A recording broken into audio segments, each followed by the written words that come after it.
I know. Hey, who is that? It's spreading out just like. How you doing, man? All right. Because there's-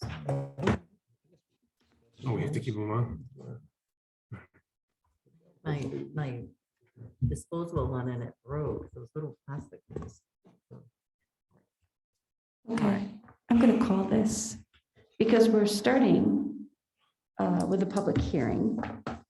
So for the record, today is Monday, October 4th. How did that happen? Jeez. It's 6:28 p.m. And before we commence our regular council meeting, we have a public hearing to review and discuss a proposed change to the parking ban ordinance, which would shorten the overnight winter parking ban by 1 month. So I will open the public hearing. And I don't know, Frank, did you want to talk just a little bit about what this ordinance change is Yeah, about? what we did was, Oh, I'm sorry.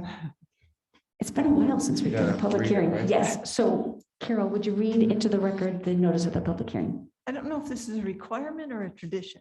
Eh? Notice is hereby given that the Board of Councilmen of the City of Torrington will conduct a hybrid public hearing in the City Hall Auditorium at 140 Main Street on Monday, October 4th, 2021, starting at 6:30 p.m. to solicit citizen input regarding proposed changes to the parking ban ordinance. The intent is to shorten the overnight winter parking ban by 1 month. Members of the public may attend in person, limit 25, or may submit their comments in writing to the city clerk's office before 4 p.m. on Monday, October 4th, 2021. Written comments that are sent electronically to city_clerk@torringtonct.org or by mail to the city clerk's office, 140 Main Street, Torrington, Connecticut, will be forwarded to the Board of Councilmen for their review and read aloud at the start of the public hearing. Public participation is encouraged via Zoom or online.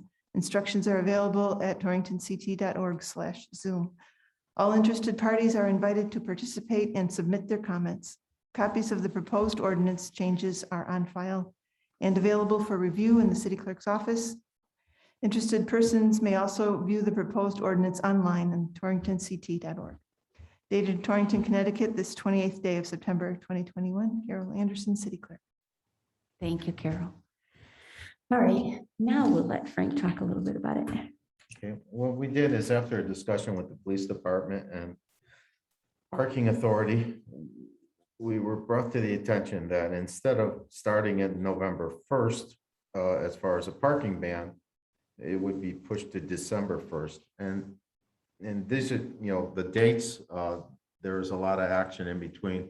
There wasn't too many snowstorms between November and December. And if there is going to be one, then we would institute a parking ban through the mayor's office. And that's pretty much it.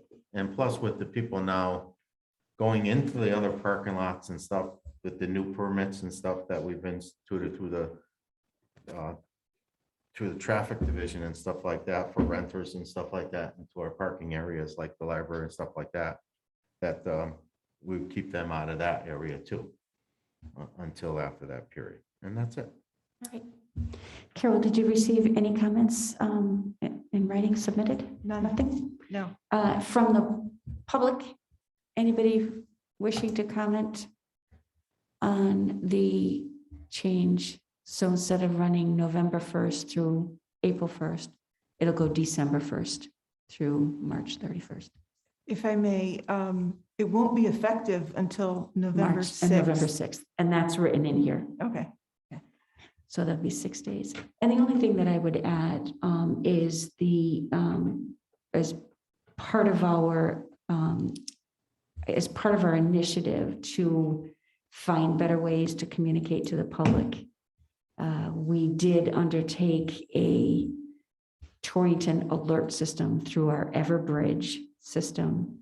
So when Frank talks about during that first month between November 1st and December 1st, if there are any reasons why a parking ban has to be instituted, through this Torrington alert system, we would be able to communicate that directly to people's cell phones or phones or email. So we do find with those improvements in communication that we can shorten these rather onerous ordinances that impact so many of those small neighborhoods where there are multifamily homes or the downtown, as Frank had alluded to with the downtown parking needs. So if there are no comments from the public, I'll call it 3 times. Anyone from the public wishing to comment? Final call, anyone from the public wishing to comment?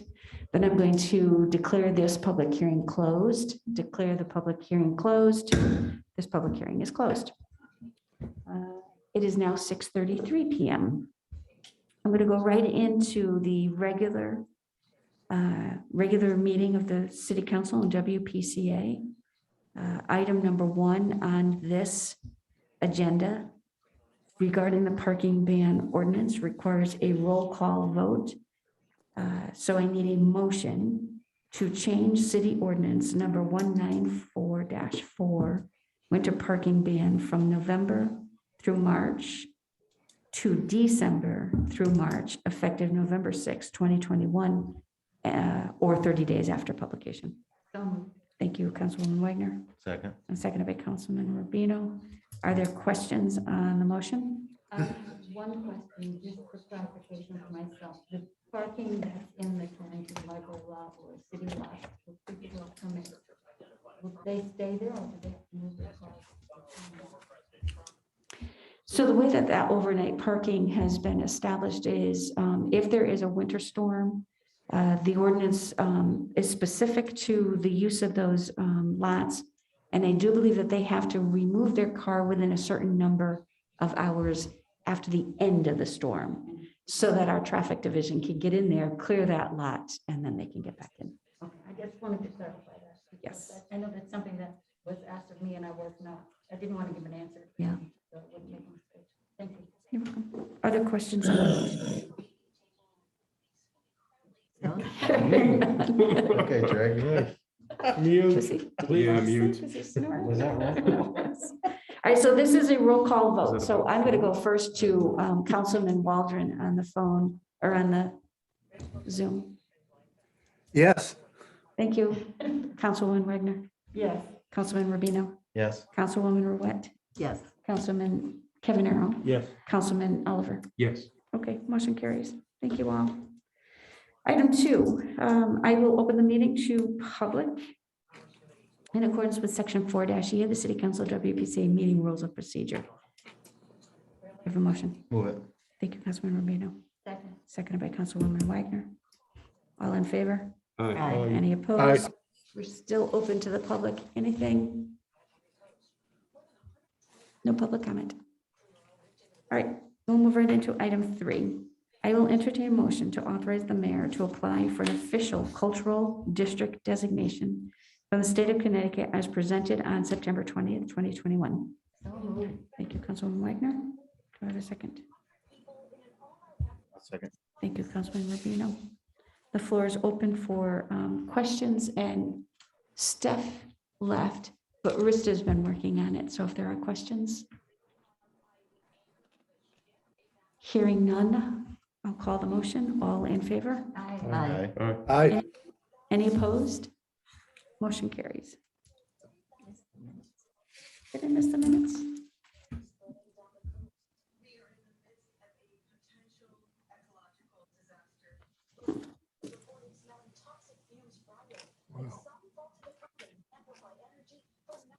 There's no agenda item for the minutes. Yeah, let's add There it. are no minutes. From the previous. Yes, meeting? yes. Thank you. Okay. I'll get to it eventually. Oh, dear. Oh, okay. See, I was with gonna say- Jonathan gone now, Carol's holding the fort down there with Yeah. a skeleton crew. Right. So And an election's coming. Yes, yeah. on top of. But thank you for noticing that. Item 4, I'll entertain a motion. Actually, this doesn't require a motion unless the board is prepared to move it. So this is a review, discussion, and possible vote to approve a facade and building improvement grant applications as presented. And Marista, you're on.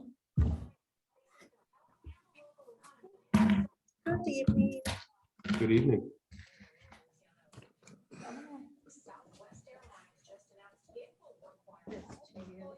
Thank you.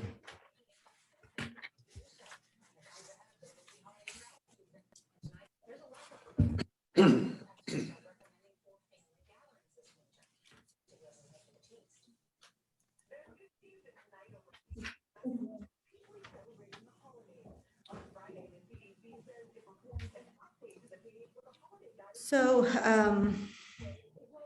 as you know, back in August, we pulled together a facade improvement and building improvement application and program. This did go out to the public, and we did a lot of outreach to make sure that everybody knew about it. We wanted to make sure it wasn't just people downtown or people in a certain area of town. We wanted to open up to all businesses and eligible people. And I'll read this this memo because I apologize that it's coming to you at the last minute. We did close the last round of applications on October 1st. So some of these are time sensitive and we want to try to get them out in this fall. So I did want you to get it, and I don't expect you to make a decision tonight because it's a lot of information, but I wanted you just to know what was coming and know where the resources were. So the memo says, dear council members, on August 2nd, 2021, council approved the city's facade and building improvement program. Shortly after the application was opened and the program was widely promoted to ensure all eligible businesses and organizations were aware of this program. The final deadline for the program was Friday, October 1st. 40 applications were received, totaling $677,141 in grant requests. The total project cost, including private investment, is $1,281,436. Nearly all applications are qualified applicants and uses. Currently, $150,000 of the city's Building Healthier Communities Fund is allocated toward this program. So we have basically two options to consider. And again, not expecting a final decision on this tonight, but we can look at our ARPA funding, option one, that allows for aid to impacted industries to include aid for planned expansion or upgrade for tourism, travel, and hospitality facilities related to the pandemic. Approximately $422,000 of the request would fall into this category. So option one would be to allocate approximately $422,000 of ARPA funding for aid to impacted industries to fund applications that will meet the criteria, increasing the available funds to $572,000. The second option is to just reduce the applications to $150,000 only, which case they'd be ranked and listed by priorities of the program descriptions, which are as follows. Buildings that are located in downtown district or directly along one of the city's gateways, Route 4, Route 202, Route 800 are some examples. Interior improvements that address building or fire code deficiencies. Interior or exterior improvements that attract businesses to vacant space or improve city's grand list. Improvements that preserve buildings that are historically or architecturally significant. Projects which enhance economic development such as tourism, travel, hospitality.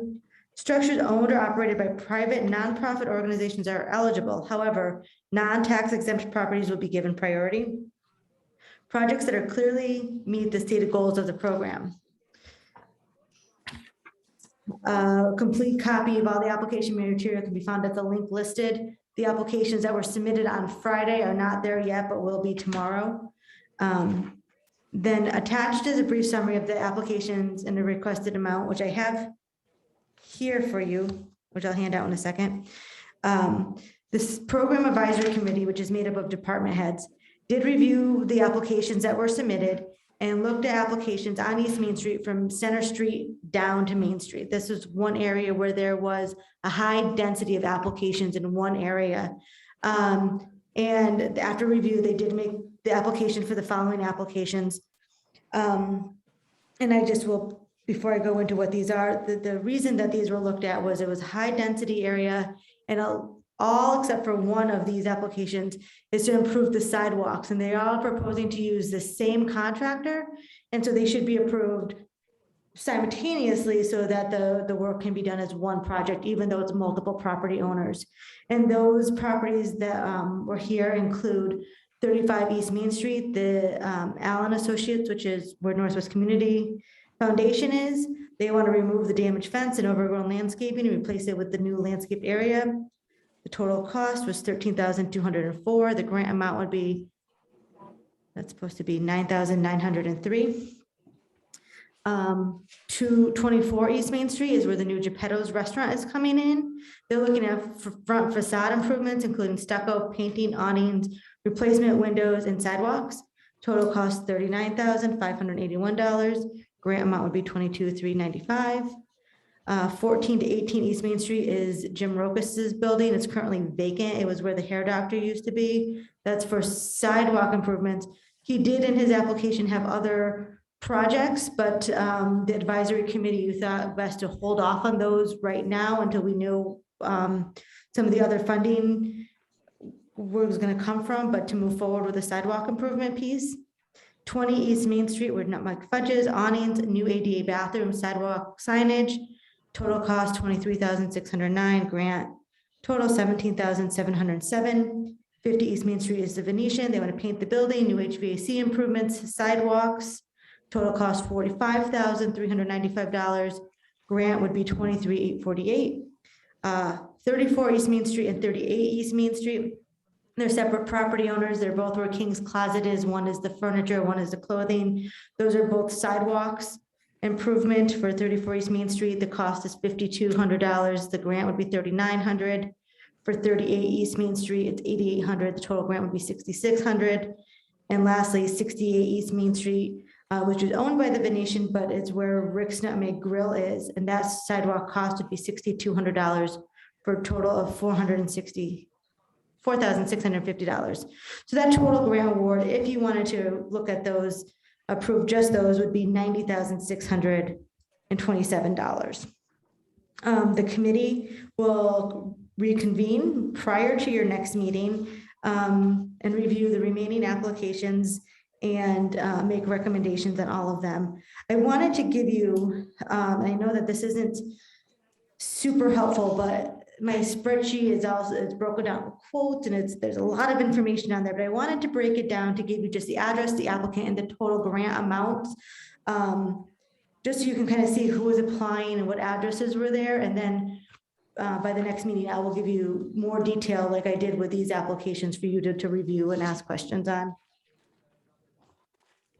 And while she's handing those out, I'll just add, when we talk about that advisory committee, which were department heads, these are the same department heads that also serve on the blight committee, because what we also wanted to do is look at this through the lens of, are there potentially blighted conditions where an application is being submitted and we know that it is going to remediate a blighted condition? That committee, as Rista has highlighted, did advance these grant applications that she has itemized in her memo. I also asked Rista to bring this to the Economic Development Commission, which you Which met. I did. Yes. Yep, so we did meet, a small subcommittee did meet, and we reviewed kind of the general overall applications, but specifically focused on the ones that are listed in this memo. And they did feel that these would be high priority due to the condition of the existing sidewalk and the amount of walkability that we're having downtown, and that they are dangerous. And because our downtown is looking so nice, we've done the sidewalks on Main Street with the Franklin Plaza. To continue that up East Main Street would be a priority. One of the things I also did, we kind of talked about how this other funding, and, if we were to allocate the ARPA funding, they did think that would be a good use of the funding. And what I wanted to point out too is, we all know that the facade and building improvement program is great for the city. It increases grant list, it supports our businesses, all the reasons we approved it. And I was honestly completely blown away by the amount of requests that we got. I didn't expect to get this many requests within a month of putting it out on the heels of a pandemic. But to infuse nearly $3 million back into the economy, not only to improve our buildings, but into the trades and into the businesses that are there, I think is phenomenal if we can do it. And that's just the only other thing I would say to aid the recovery, community recovery. It's about additional workforce and tradespeople as well. So this would not only support businesses, the city, and our trades. Questions? Yes, Councilwoman Ruette. Congratulations. This is great. And I do appreciate the fact that you reached out to businesses for the encouragement and the coordination of these projects, particularly the one that we're hopefully going to approve tonight. But many of them are, downtown. I know when we talked, it could expand beyond the downtown area, but it's interesting that many of the applications are downtown. Well, I thought the same thing that was interesting. And here's my take on why. As we start to make improvements and things start to look better, nobody wants to be left behind. They want their building to look as good too. Yeah. And so, there's a lot of improvements happening downtown. There's a lot of new businesses coming. People are investing in the area. And I think that there are businesses downtown want to see that and want to be part of that as well. My follow-up question is just, some of the new businesses that are yet to have, get started. You have the Venetian, which, I can't remember whether it's by percentage, but, their project is 45,000 and yet, our grant is 23, like about half of that. My math is right. And then some that have not even opened up. It's worrisome a little bit that we're investing in businesses that haven't really had success yet, But I understand, particularly the ones you're looking for a vote today, they're working with the same contractor to do the sidewalks and such. So that's just, So I would, so the allocation for money was we're reimbursing 75% of the first 25,000, 25% of the second 25,000. So if you had a $50,000 project, we'd fund half, and the maximum award was a $25,000 grant. okay, So that's kind of where that came from. right. One of the things we did want to be careful about, because just to your point, we did not want to fund specific business fit out. So we didn't want to fund a commercial building or something specific. It was more white box condition improvement of the facade.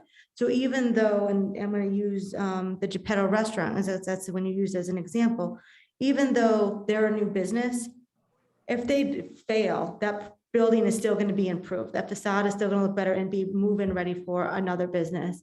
Same with the vacant vacant spaces. We want them to be attractive to new businesses. So even if the business that is there isn't there, and we're trying to attract one, or the ones that's there doesn't last very long, the improvements will still help attract a business after that. But I hear your point. Yeah, and I just, is there going to be coordination? I just think about New Britain. They were somehow trying to coordinate the facade, particularly like the awnings. Similar to what happened in Water there Street. should be. Yeah. I mean, sorry. Yeah. That We're getting conversation. Are we I'm sorry. agreeing again? Yeah. unfortunately. How dare Are you ceding the floor? You have the floor. I Councilwoman. defer to you now. Okay. I'm done. I agree completely with Ms. Rueth's point on the newer businesses. Personally, I would like the council to not approve this tonight. I'd like to be able to literally spend the next week or so just looking at all these and seeing if I have any further questions. Yeah. Something like this to me seems like, I agree completely with the direction this is going. Okay, I think this will ultimately be, not ultimately, but in very short order, be a big help and a big improvement for what we're trying to accomplish. But I would feel personally like I would like a little more control before approving this en masse like this, and actually kind of see who this is and have some questions as if somebody has been left out, and I would like to be able to ask questions why. And now that this is published in this form, prior to approving, I would like to hear if we somehow, something slipped through the cracks and I'd like to avoid controversy because any appearance that we neglected some people or we avoided some people and, you know, taking 2 extra weeks or something for us to be able to really parse, you know, walk it and look at it. And then to Ms. Ruette's point, again, I agree. Who is going to look at, we all know the kinds of cities that we're looking to, you know, to follow in terms of the look for a certain, you know, a certain kind of look that we want, I think, Torrington to have and to convey, you know, a kind of combination of forward-looking, but also traditional backward, you know, paying homage to our history here. And that requires, again, coordination from some group.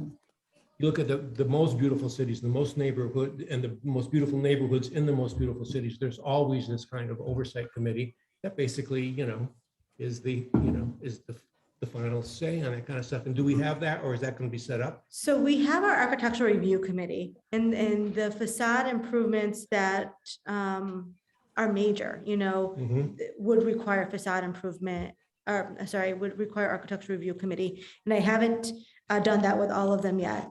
They would not review the sidewalks or necessarily maybe the awning color, but anything that was major improvement would have get architectural review committee approval.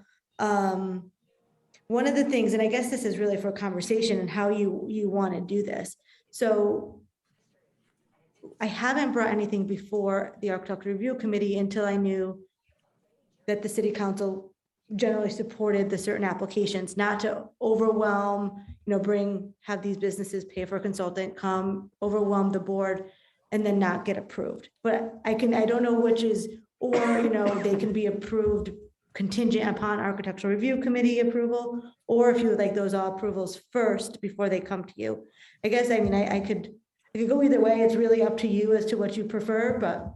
My personal preference is I think we're clearly able to go ahead with the people and the organizations that should get the money, but simultaneously, there should be clearly, just again, spitballing this, but clearly our historical society needs to be involved and theoretically there should be, right, somebody who's going to, So- again, you look at, Go ahead. I'm sorry. Go ahead. I'm no, sorry. I'm repeating myself. So the So- architectural review, I think. Yes. I was that's just it, gonna you say know. that. Architectural Yeah. Review Board, no, their specifications on signage, you know, how much of the, you know, business Color schemes, et frontage, cetera. all of that, yes, it's all, and that's all written, those are all prescribed. So to Rista's point, if any of these are a change to the facade, such as the stucco, the windows, Yep. the signage, lighting, Awning. all of that goes to architectural review. Okay, all right. And there's consistency in their prescription. And where does that exist, Mary? Architectural review is a subset of whom? It is of. It's an advisory commission to the Planning and Zoning Commission. It's part of our planning and zoning? Part of our Planning and Okay, all Zoning right. Commission, and they have historic design guidelines for downtown. And so they're very used to making these recommendations and working with applicants before they go to planning and zoning. In this case, not all improvements will need planning and zoning approval, but we still want to send them through our architectural Okay, and review that will committee. happen. That will All happen. I applications was for thinking that would planning. Okay. happen, like, No, Geppetto terrific. is another great example of the commission said, yeah, we want to support this application, you know, pending local approvals, Mhm. you know, and then bring it through architectural review and that whole thing. If you wanted to do it different, we can switch that up. So I think to Councilman Cavagnoro's point, are there any gaps, like, since these are like all consecutive from like the Venetian up through to the corner of East Main and Main? Are they all included? So we don't have a gap inside? So the only gap is in front of Baji's. Baji did not submit an application. Oh, Interesting. But did the owner of the Howard's building? He did submit an application. Okay. His application was for a furnace, I'm sorry, I didn't hear that. for a furnace, Okay, new windows and some replacing some aluminum awning material on the front. okay. So he did submit 245 East Elm Street. That's another, I think, high priority one because that's been a blighted condition for so long. Benny's Pizza came in, started cleaning it up, and he's chopping away a little bit by little bit. But they want to replace all the remainder of the bottom windows. So all 15 windows, it's a $100,000 project. And our $25,000 grant spurred a $100,000 project. The project at the old Libby's building, that interior, it's kind of just bare bone studs right now inside, but he wants to do the white box condition to try to attract a business into there. I think that is a high quality application. I think they're all, there's very few that are on the fence for me, that the rest of them are strong applications and strong improvements that I think are worthy. So is it possible, Rista, so that one little spot that didn't submit an application and has a gap on that, is it, appropriate to even approach them and say, listen, these projects have been approved. Do you want to invest, at the same time, So getting these I think that sidewalks done? depends on what we have for funding, Well, not even as a private owner, Oh, yeah, to work with the other businesses that are getting a Yeah. grant. I think, if I may answer that, my concern is this was a grant application process, and there were deadlines that everybody had to adhere to. If we start to negotiate with somebody that's, this one outlier, it feels a little. I wasn't thinking from the grant funds. I was thinking these projects are being approved through the grant program. You're going to have a gap here. Do you want to invest, in your sidewalks at the same Yeah. time? Yeah. and I So think it's if, yes, I think, we can look at doing that if, Yeah, not taken from the grant number. Okay. and, Just and, telling him, yeah. your neighbors are doing this. Did you want to work with them Yeah. and Yeah. getting yours done too? and I think the conversation. other thing, we can see how this looks, but as we look at ARPA funding and different things, if there was, another round that we wanted to look at or consider or address needs with, that might be something, but right now I'm not proposing that. I'm saying what we've already done and we did quite a bit of outreach. So we put it in our newsletter. I have an email list of almost 200 businesses that I distributed to. We did radio ad promotion and we got quite a bit of press release coverage and social media coverage. So I think we hit every media platform that we could to get this out and talking to people. We did get a lot of people that had called me. Not everybody submitted the application. We did 2 deadline rounds. One was 3 weeks ago. And I was hoping that we would be able to approve some and then give people more time to pull their information together for October 1st, but it was so overwhelming that I didn't want to bring forth half the applications and end up allocating all of the funds, and then more priority applications came in after that. So that's why you're just seeing them all today. So I do think that it was successful based on the input and the people that I talked to on this. Is there a way we can approve the applications that you presented tonight on East Main contingent on the approval of the architectural review? That's completely up to you. If you felt comfortable doing that. You'd have to add it to the agenda. Just that I would just need a motion to add to the agenda approval. Those are the ones that have been reviewed by both I'm just our thinking. advisory committee and our economic development commission, but it is also $90,000. So, I mean, that's, I think they're important. I think they're high priority, so I would support a motion, but if you wanted more time to review, I think I would respect that as well. Yeah, I have a question. Does option 1 or option 2 enter into this how we would fund this money to just reduce the application to 150,000 or go to option 1 where we would be allocating ARPA funds? Is that something we need to think about as well before we approve this? Yes. Well, I mean, I don't know how to answer that. You don't Let me try. you don't have to decide before you fund this, but if we, go ahead. I would say that based on the applications that were submitted and based on those priorities as shown in option 2, that the 6, 1, 2, 3, 4, 5, 6, 7, 8, the 8 projects that are listed in this memo would still be the priority. for that 150,000. That wouldn't change. And I say that because those projects, along with a number of these that are on the spreadsheet, were reviewed by that advisory committee and by the Economic Development Subcommittee. And they came to the same conclusion that those priority projects would have a significant impact on the downtown, specifically because so much of it is focused on sidewalk improvements that are greatly needed. So I move that we add to the agenda a motion to approve those identified projects on East Main, contingent upon the approval of the Architectural Review Committee. Okay, so the motion is to add it to the agenda. Do I have a second to the motion to? Second. Thank you. So motion made by Councilman Ruette, seconded by Councilman Cavanero. Any questions? I guess that's just, We didn't sit and talk to this side yet. that's just to add it to the agenda? Okay, go ahead, add it to the Now, agenda. now I'm going to move the item. Okay, Is that that is appropriate. That's appropriate, just to add it, because once the motion is made, discussion happens. All right, so I'm going to call this all in favor. Aye. Any opposed?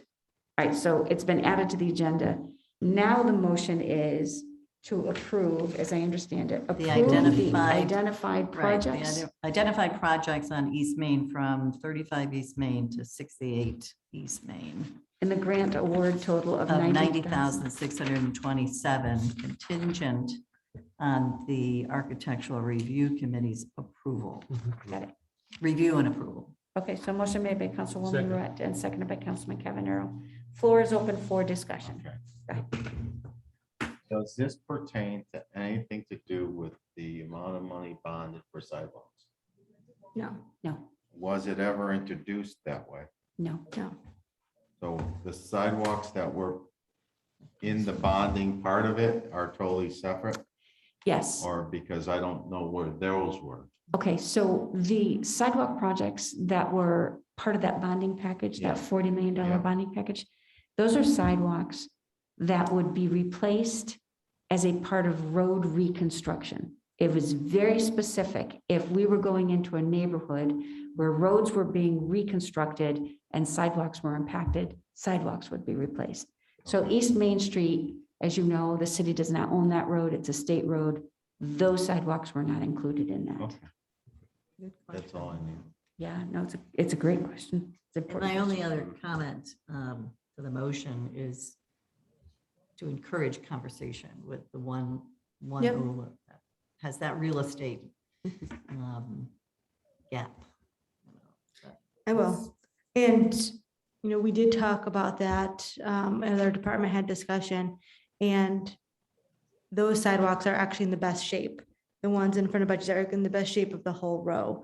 So we weren't, so I can tell you originally, the Venetian didn't include sidewalks. They had other approvals, and we said, well, your sidewalks aren't that great either, and so we talked to them, and they added that back in. There was some of that conversation before the grant deadline closed. But I will take your advice on that and just let him know. Is there a spec that we utilize and the assurance of quality and control and stuff for that? Who does that go through, building department or? Engineering. So remember, keep in mind that this is a state road. DOT obviously has to sign off on any construction of the sidewalks within their right of way. I think in the past, they would just make a replacement behind the curbing, and that eliminates a lot of that big, the big discussion and design nightmare that we had when we were replacing all the sidewalks on Main Street. So this is twofold. DOT is going to have to approve this. Our engineering department would obviously be working with these property owners. And yes, there are Okay, design so we specs. go to the 816. Okay. Yeah, and again, Frank is talking about the technical specs, making sure Right. those are consistent. And I Right. think, I'll speak for myself, but I think this is where I'm agreeing with Ann, is that I think this is a perfect project for this city council and future city councils to, really be very, very active and aggressive in trying to set the tone for how development looks in Torrington, and so that we avoid a hodgepodge approach, which clearly has been. in the past has been all too frequent, for a lot of reasons, but now that we're dealing with things in bulk, now would be the time to put a stamp on it and say, this is what we want the Torrington downtown, certain color schemes, certain lines, blah, blah, blah, just an approach that we all think is appropriate. Right? And so just for, Neon. did you vote on that? No, we have not Yeah. voted on it yet.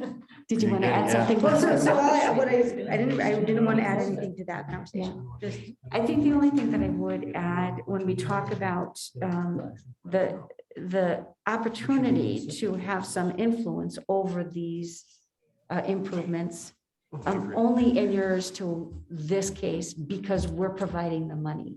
If this was strictly private investment and private property, we wouldn't have that opportunity. Right.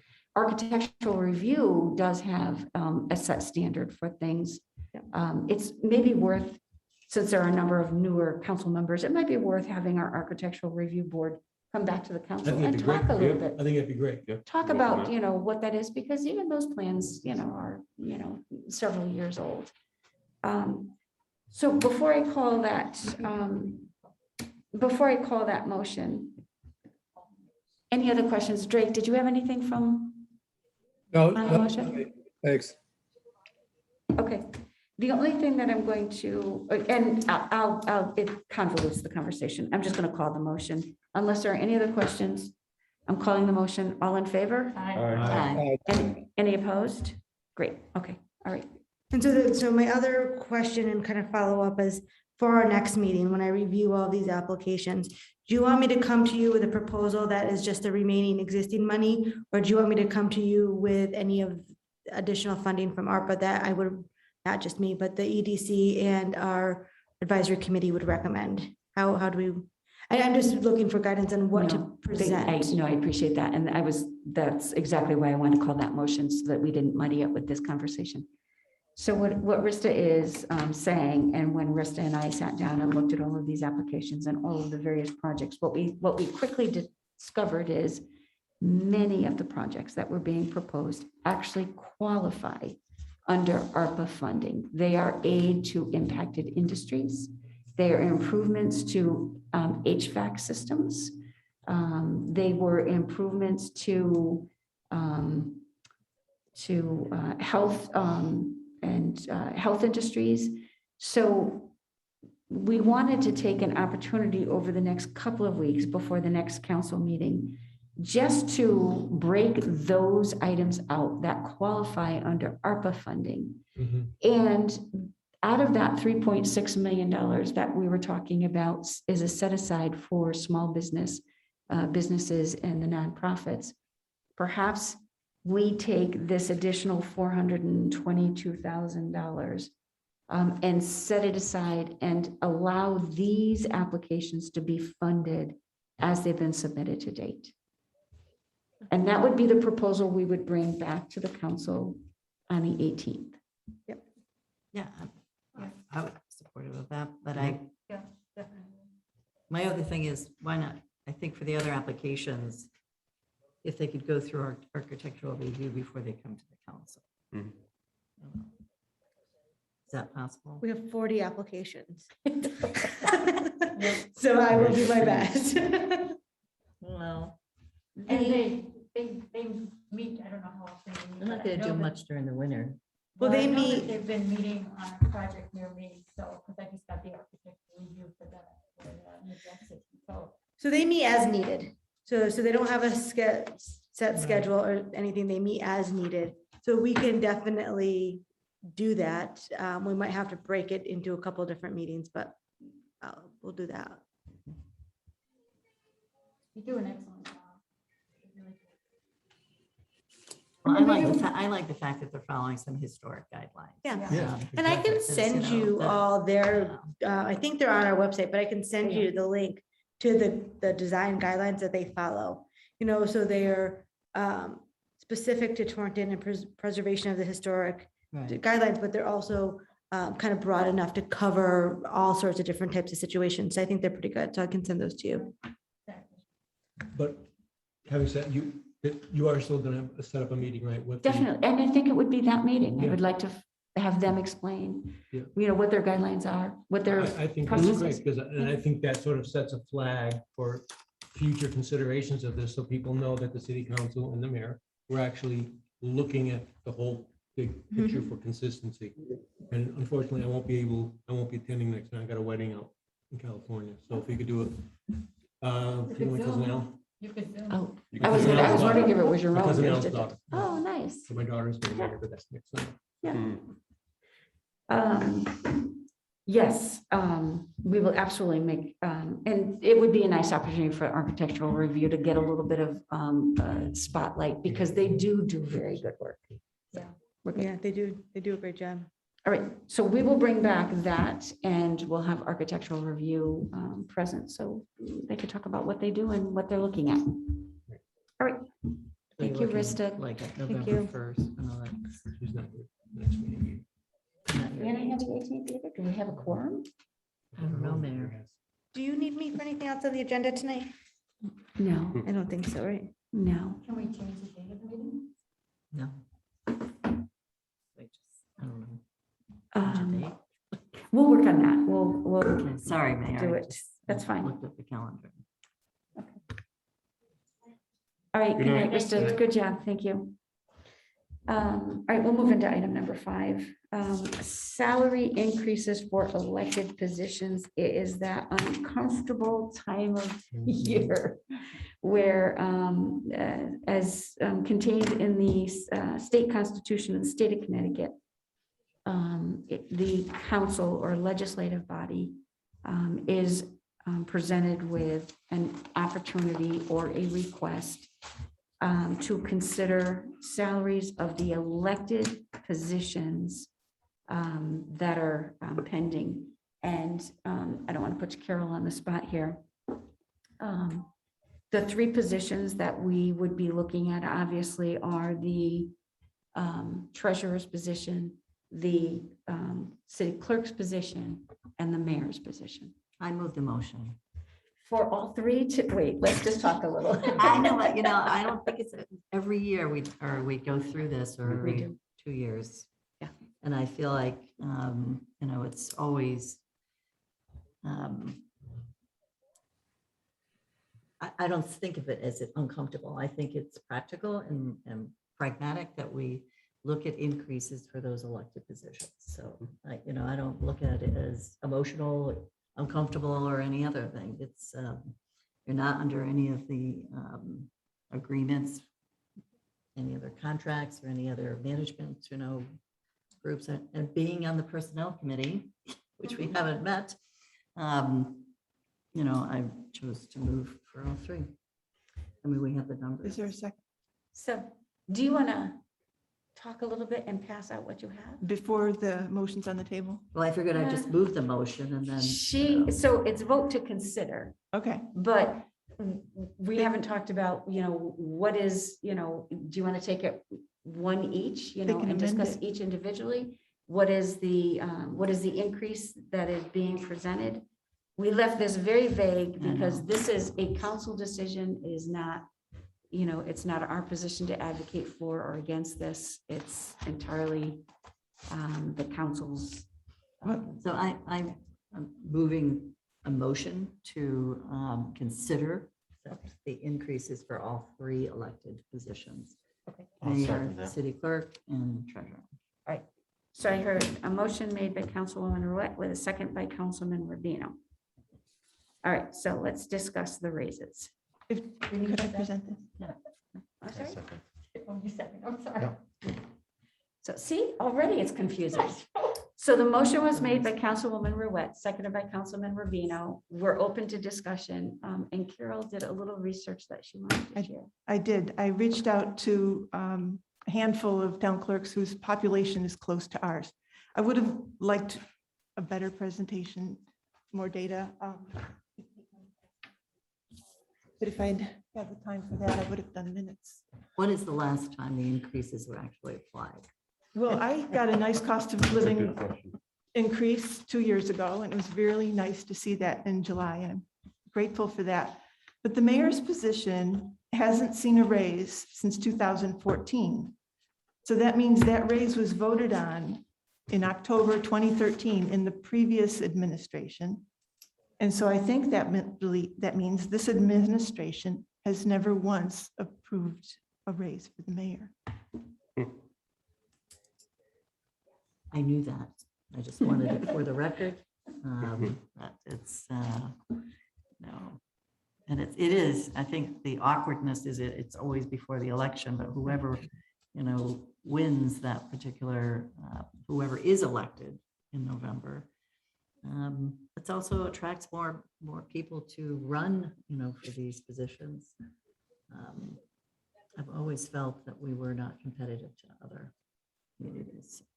I'll be quiet now. And the jobs have evolved. I think of the treasurer position, Dan being a certified grant administrator. I don't think any treasurer has been that in the past. I don't know if previous treasurers worked with small cities the way that Dan does. So that's a new responsibility that he's taken on. That's not on here. The treasurer, no, because it's part-time. Because it's, what is it? Yeah, 13. What is your stipend? 13,000? Minimum wage. Yes, yeah.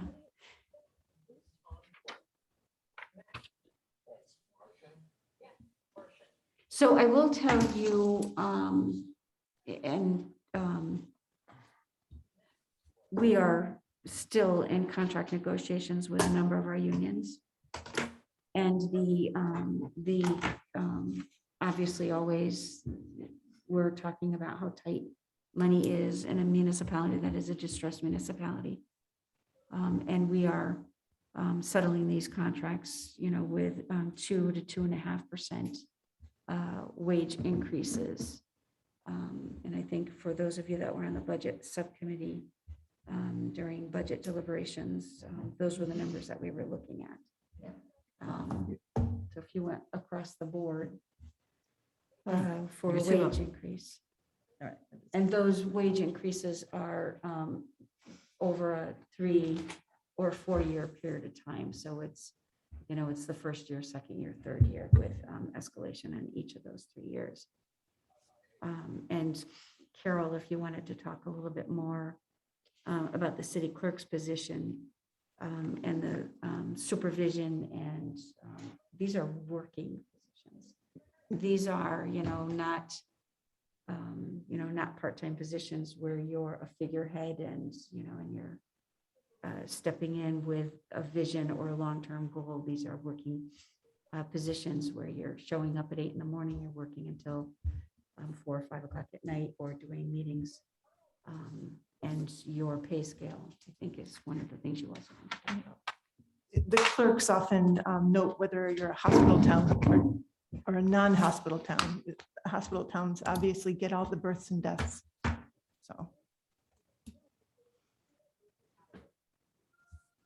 So I would look for, if the council wants to entertain an increase in the positions, I think we would have to do sub-motions. And I would look to the council to decide, what is it, what percentage are you looking at? What numbers are you looking at? And perhaps take them 1, 2, and 3. Starting with the treasurer. Are you looking for a percentage? Or I think so. A percentage, or, a flat amount that represents an increase. What was the administrative contracts for the city? We're still working. i.e. personnel director, stuff like that. Is that something that's? So that's the They're part of it. supervisors. That's the supervisor's contract, which mirrored. That mirrored supervisors and management resolution. I can get that answer for you in a minute.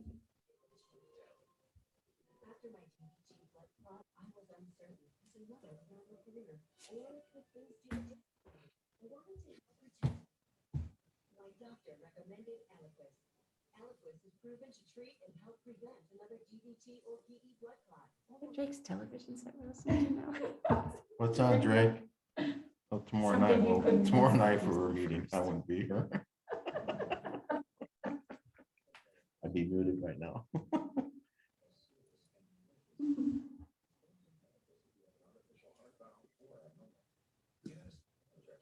What are you looking for?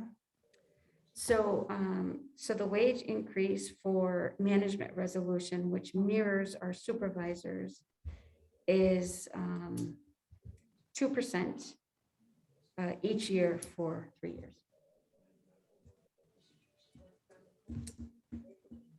Ask your doctor about Eliquis. So you want separate sub motions? Correct? I don't, I mean, You don't You really go all have three to- at once? Do we need to do this tonight? Yeah. Well, I yeah, mean, we really, like, The only Don't thing we title. need to do is, it has to be done before the election. And they won't be Why here. don't we just go 2.5 across the board? right. So it should be done tonight. Thank you, Sharon. I'm willing to vote tonight. I feel like, we haven't had an increase. I know you said 2 years ago, you had an increase. What was the percentage at that time? 2.5. Right. And our management, are getting 2% a year. So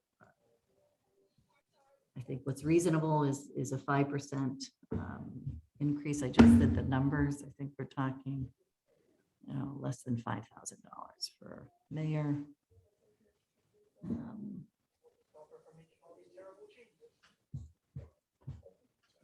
Ooh, I got you up to 480,000. Where's- use your calculator. Where's Alice? Just double on 98. Yeah. Yeah, it's just under 5,000. Yeah. And then for city clerk,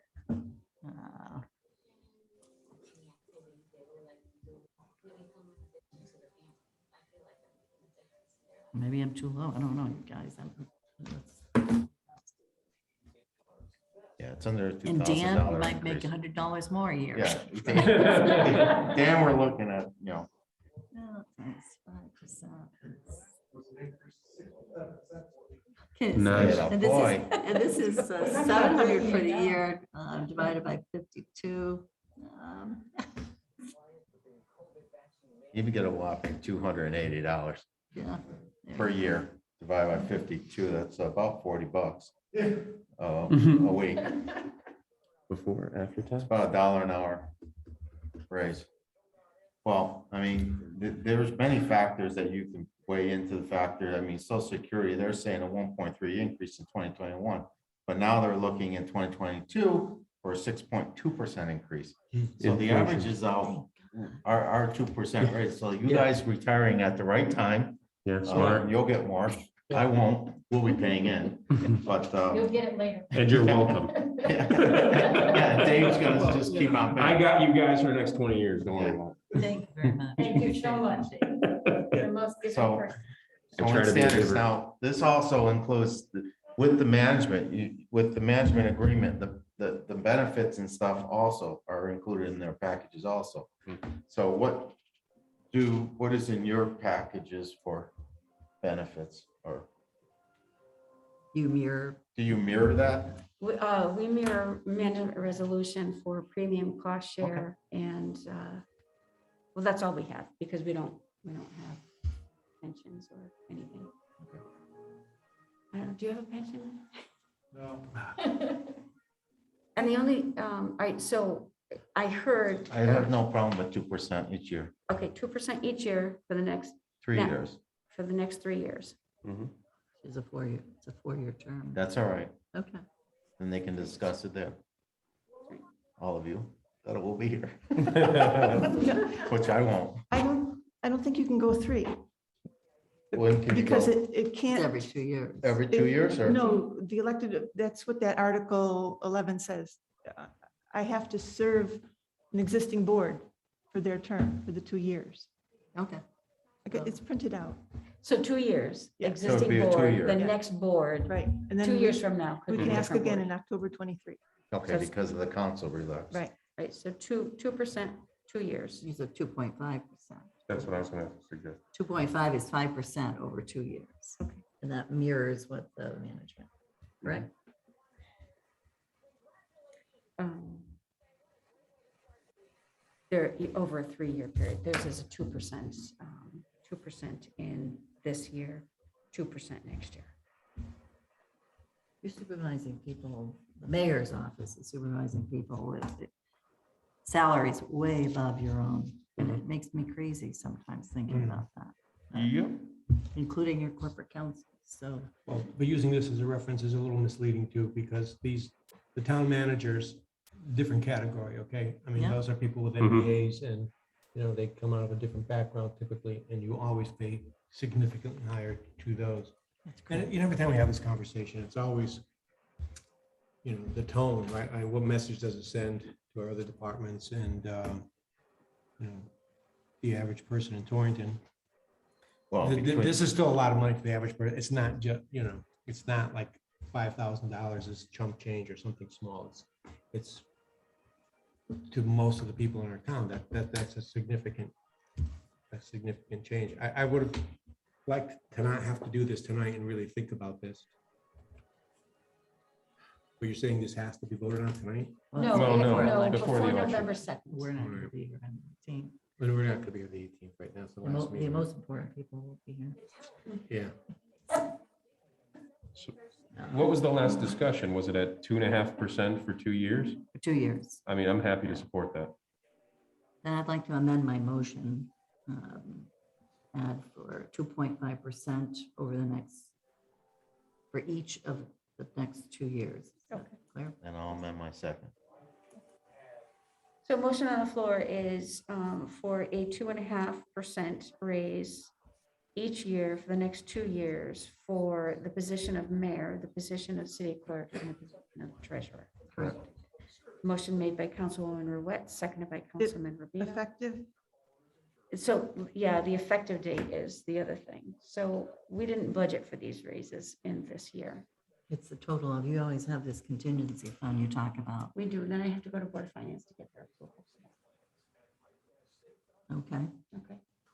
What happens, so it's a 2.5% raise beginning, again, does this begin calendar year or fiscal year? Well, I think the election, so Mhm. the actual election, you're sworn into the office in January. So December. December. Get December. I keep thinking about the legislature. Just like the, So December would be effective December. that makes sense. And we're voting for what, 2.5%? For each of the 3 2.5% for each positions position. for each of the next 2 years. 2.5% next year and the year after. December 21 and effective December 26. Correct. Yeah, Yeah. thank you. So after 2 years, are we at 5% from where we are right now? Yes. Yes. Is that what we're saying? Yes. Which is what my original motion was for. But now it's divided by the 2 years. Can you call for a vote? Yeah, motion's on the floor. If there's no other discussion. We'll call the motion. All in favor? Aye. Aye. Aye. Aye. Opposed? No. Oh, aye. Okay. All right, motion carries. All right. All right, moving into item number 6. I will entertain a motion to accept the billing department report for August 2021. Move 6. Thank you, Councilman Rubino. Second by Councilwoman Wagner. Questions on the report? Hearing none, all in favor? Aye. Aye. Any opposed? Motion carries. Item 7, acting herein as a WPCA, I will entertain a motion to approve payment of $3,900 from Fund 490 Sanitary Sewer Capital Improvement to Yield Industries for a lateral connection at 117 Pine Ridge Road, invoice number 111, dated July 9th, 2021. Thank you, Councilwoman Wagner. Second. Seconded by Councilman Oliver. Questions on the motion? Hearing none, all in favor? Aye. Aye. Motion carries. Item 8, I'll entertain a motion to accept Corporation Council's recommendation and authorize a mayor pursuant to CGS Section 12-179 to release the liens described in Attorney Michelle's motion or memo, dated October 4th, 2021. I'll move. moved. All right, I heard Councilwoman Ruette with a second by Councilman Waldron. Questions on the motion? Hearing none, all in favor? Aye. Any opposed? Motion carries. Item 9, I'll entertain a motion to accept the recommendation of the tax collector and authorize the tax refunds indicated in the list of October 4th, 2021. I'll move it. Thank you, Councilwoman Ruette. And seconded by Councilwoman Wagner. Questions on the motion? Hearing none, all in favor? Aye. Any opposed? Motion carries. Item 10, I'll entertain a motion by City Council, again acting as a WPCA, to recommend, to accept the recommendation of the tax collector and authorize the sewer use refunds indicated in the list dated October 4th, 2021. So moved. Thank you, Councilwoman Waldron, Councilman Waldron, Councilwoman Wagner. Questions on the motion? Hearing none, all in favor? Aye. Any opposed? Motion carries. Item 11, I'll entertain a motion to consider business by department heads. I'll move it. Thank you, Councilwoman Second. Ruette, seconded by Councilman Rubino. All in favor? Aye. Any opposed? Dan, anything to add this evening? Just quickly, I gave a report to the Board of Finance at their last meeting on the Small Cities Committee grant, the 2018 grant. So just to keep you updated, we've currently got $198,780.59 left in the 2018 grant balance. And in addition to that, we've got a program income of $85,200.20.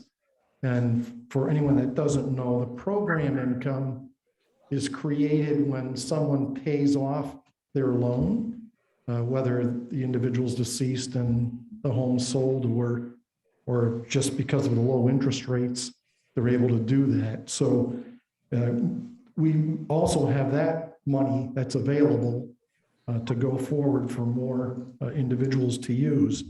And we have to utilize that program income money first. So that has to be spent. And what's been happening is that the 2018 grant started at 400,000, and then we'd get the program income down to zero, and we'd have a couple of people that pay off their loans, and we end up with another balance in the program income.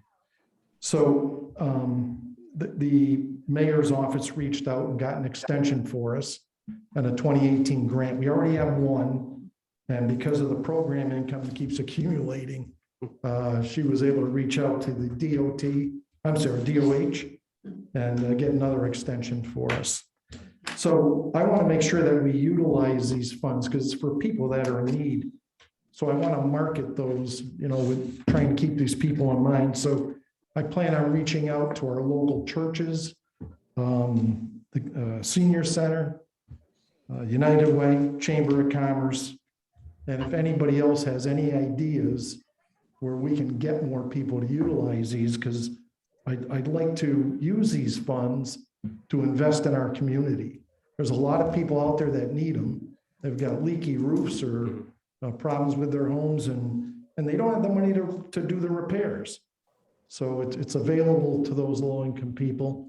I'd like to take advantage of it. Thank you. You did, Dan.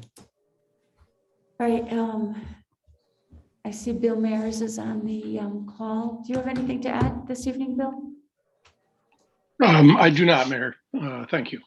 Thank you. Ed Towsey is also on the call. Anything this evening, Ed?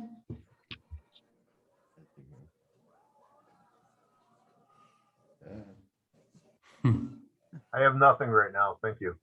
Thank you. And Attorney Michelle is on the call. Anything that you wish to add this evening, Vic?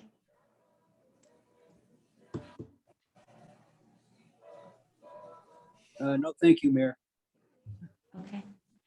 All right, we'll move into item 12.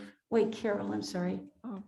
Carol, No, did you want to add we're anything? very busy. I think they've tested for one of the 2 vacancies in our office. It's really hard. We're a skeleton crew. And the absentee ballots are really busy, delivered 176 to the post office last week. The problem is the nursing homes, the supervised voting isn't allowed this year. So it's all absentee ballots. So pretty busy. Thank you, Carol. All right, so we'll move into item 12. I'll entertain a motion to consider business by mayor and members. So moved. Seconded by Councilman Rubino. All in favor? Aye. Opposed? All right, to the Zoom room. Drake, anything this evening? No, nothing from me, Mayor. Thanks. Thank you, Councilwoman Wagner. Two things, just Dan's talking about the small cities, getting them on that subcommittee. I'm also just recently on the new Torrington Housing Steering Committee, and we've been talking about affordable housing, and I've been going over our plan of conservation and development and looking at how we can rehab existing homes, people who are in, low income, aging in place, whatever. I'm thinking that maybe that could be one of the resources that we can use when we're talking about moving forward with our food. The other thing, I know this is probably a bad subject to bring up, but I was looking at mattresses on the street today, and it's not anything to do with mattresses, but Mayor, I was wondering how we stand with recycling contract, because I know that from what I remember, that contract is got to be, well, not the contract itself, but that plant has to be closing soon. So that is our trash. That's not the recycling, that's the regular trash with Mirror. Mirror will be closing its operation in June of 2022. We are, to your recycling question, Ray Drew is just finalizing job description for the recycling coordinator position that was approved through our budget process. Part of that is also going to include how do we start pushing the cost of those removals back to the people that are discarding them. So there will be coming shortly, probably a proposal to start charging people for those recyclables, mattresses, bulk waste, stuff like that. The trash, that is very complicated. I am on a coalition for the municipal solid waste coalition with Commissioner Dykes from Deep. It's a challenge. It's a very big challenge. And right now we are looking after June of 2022. There are no local options. We may be looking to ship our solid waste out of state. And there are really only two options for that. Those costs are going to go up. That was what I was afraid of. Yes, yes, that will be a real issue for us in the next budget cycle.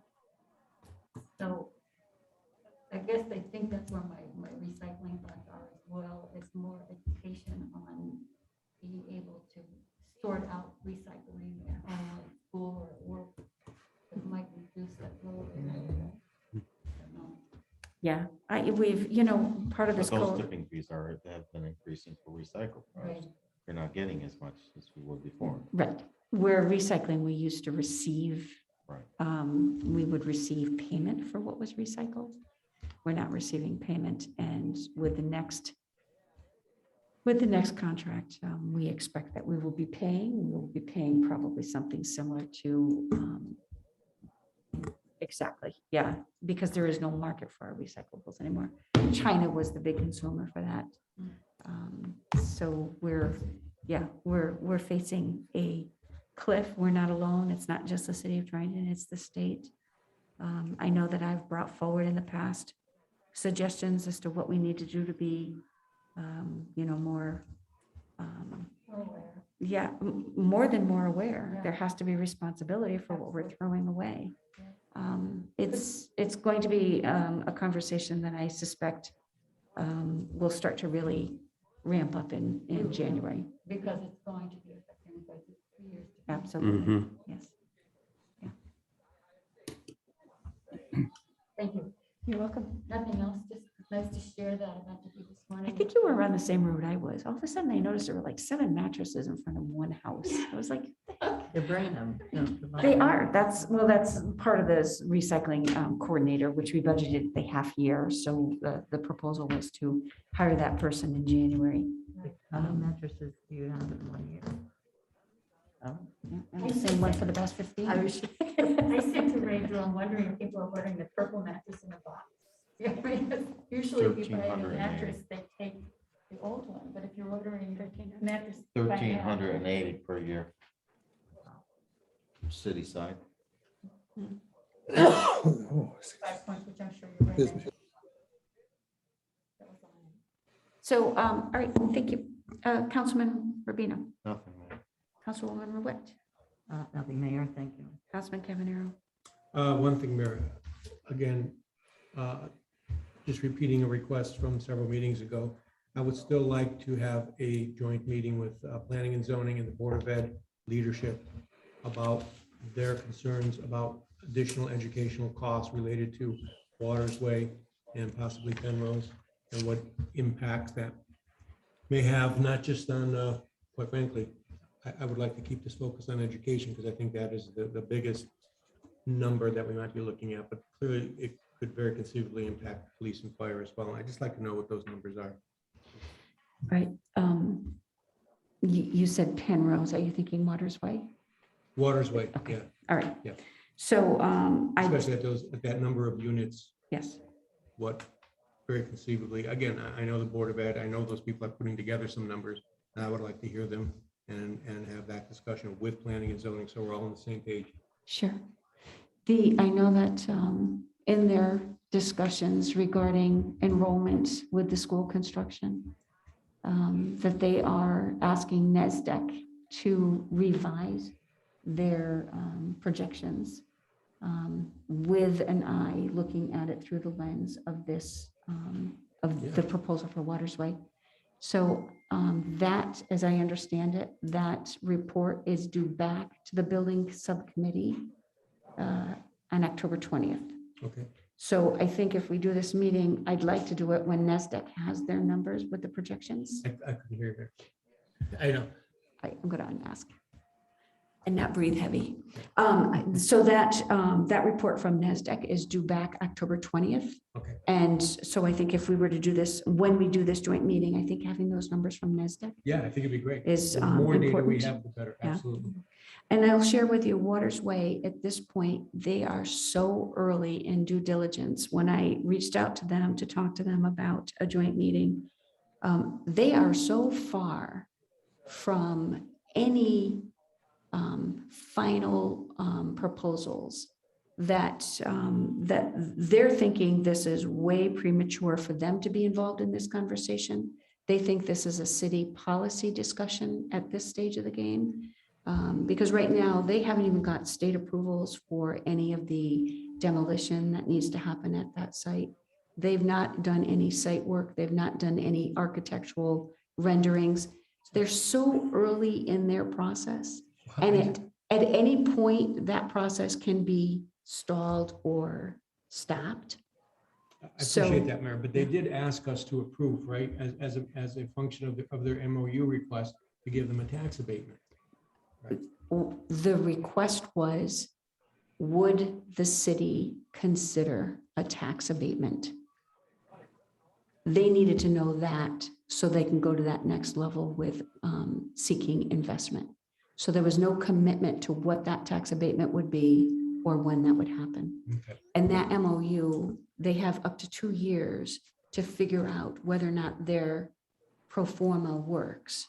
So that's why they're saying from a municipal policy point, which is I think what you're aiming for here with planning and zoning and the Board of Education is with these overlay zones, these incentive housing overlay zones, which were granted through planning and zoning.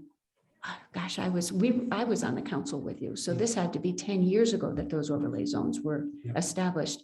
So the question you're saying we want to revisit is, do these incentive housing overlay zones where you could pack a higher density housing in a smaller area, are they still appropriate for us? That's the Correct. question you're asking. Yes, Okay. because All of right. all the attendant collateral costs that Correct. will land in our taxpayers' lap if we're not proactive and ahead of the curve on getting the information that we need to make those decisions. Right.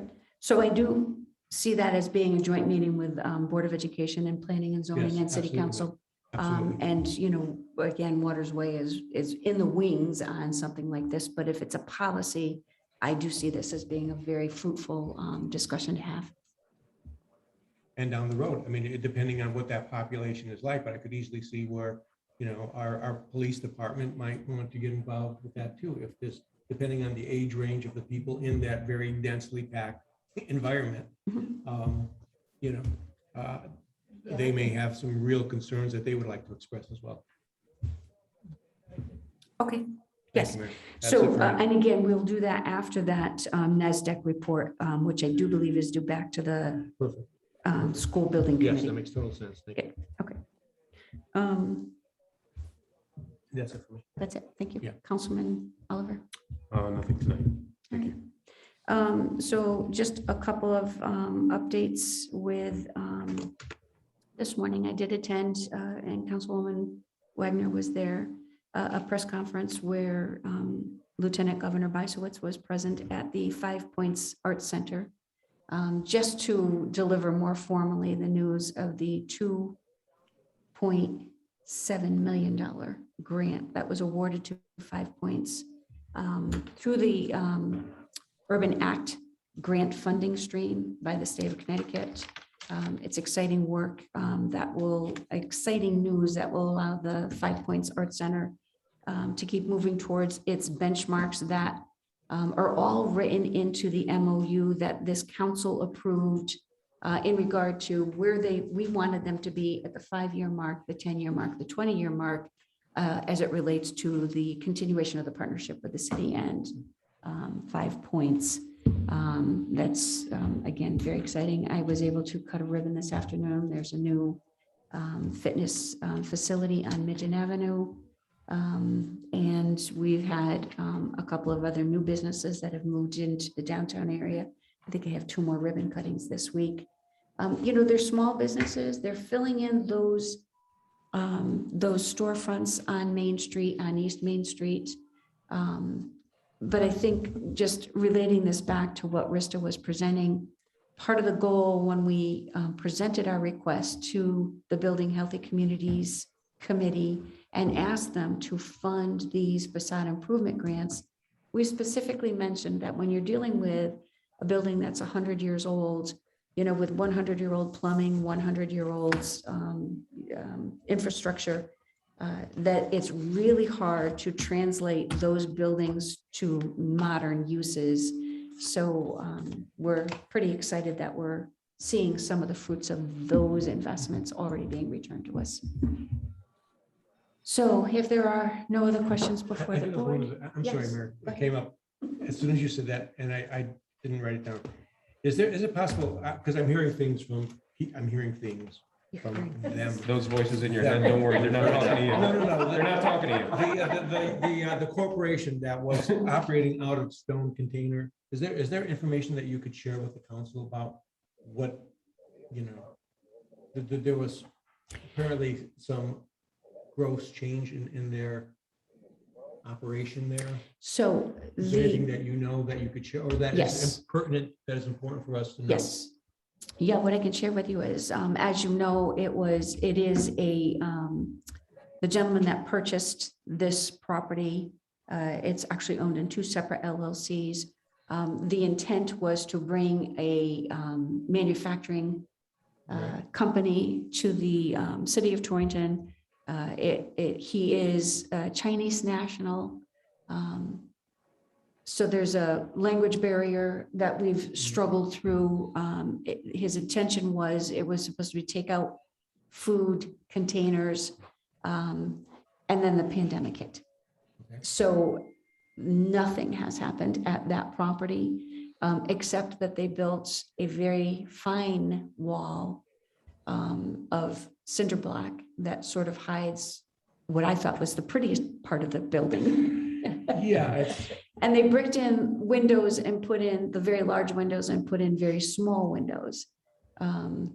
We have reached out to Deep because we were concerned about some of the repairs or renovations that were happening inside the I building. would think so. I mean, Yes. to be perfectly frank, Mayor, I was concerned when this was first reported to the council, and bubbled up to us.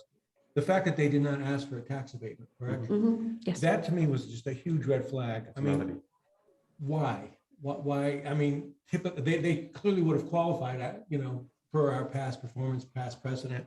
And typically, again, this is just my opinion. It is not a fact, but my opinion is someone who does, when I try to ask why would somebody do that, one of the reasons that in my head that keeps bubbling up is, well, they don't want people necessarily, because there's quite a review, correct, of the books and your business practices, and in order to qualify. Is that not the case? No, because that's what I've heard. No. To get that, and the So- scrutiny was the issue for me. Was there an attempt to not to avoid scrutiny of what they were doing and how they were doing it? No, so a local tax abatement, other than demonstrating that improvements to the building, we're going to increase the building value by more than 10%. Yeah. And obviously job creation, you're always looking at what is the job creation. So those are the only requirements for tax abatement. Really? Okay. Yes, All per right. our policies, through the enterprise corridor zone, similar, nothing, it doesn't require, an audit of anybody's business records. They're rather easy to get, to be Okay. honest with you. Our concern, obviously, when we saw walls going up and windows being bricked and smaller windows being put in place, was, what's happening inside. I know. And with deep, I mean, obviously what we know is we are still sitting on $300,000 of remediation funds that we applied for. Those are grants that we applied for through DECD. And that was when we met with Mr. Yang, that we said, we have the remediation funds. Let's work together. Let's, get this place cleaned up so that you can actually bring in all this manufacturing equipment.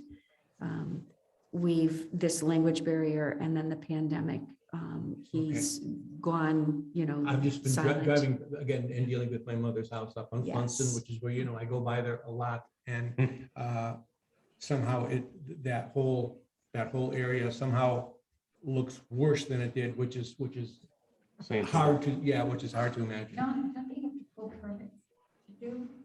No, and I did send, I like Councilman Cavanero, I drive by that building quite frequently, purposely. I'm watching that building. And I did the same thing. As soon as I saw that wall being built, because it was over a certain number of feet, I asked the building official if it was necessary to get a permit. It was not. I also noticed that there was some bridge work that was happening to connect the former office building to the manufacturing building. But it's never been finished. So they were told you cannot do that without pulling permits. Don't they have to have a certificate of occupancy? There's no occupancy in there right now.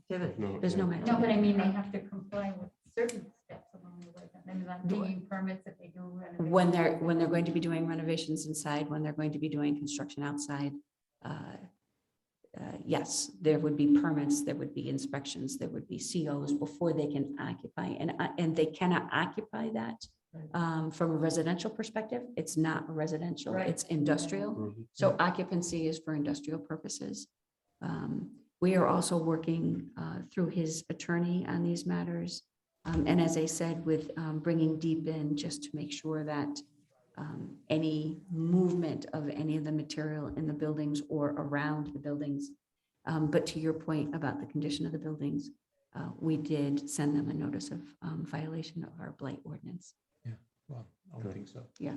Okay. Thank you. Yeah. Just wanted to raise the issue. And No, I'm glad you sure did. you were aware, and I would like the council to also be paying attention, because it's becoming more of a problem than less.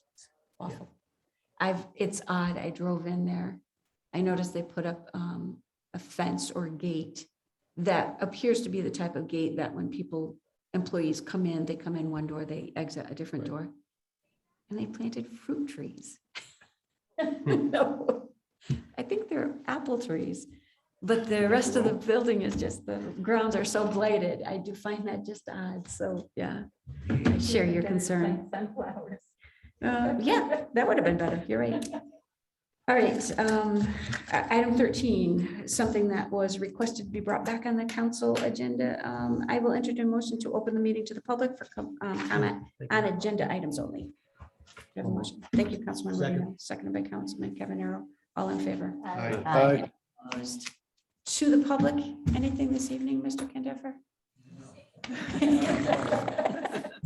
Mr. Public? You are the public. Mr. Public.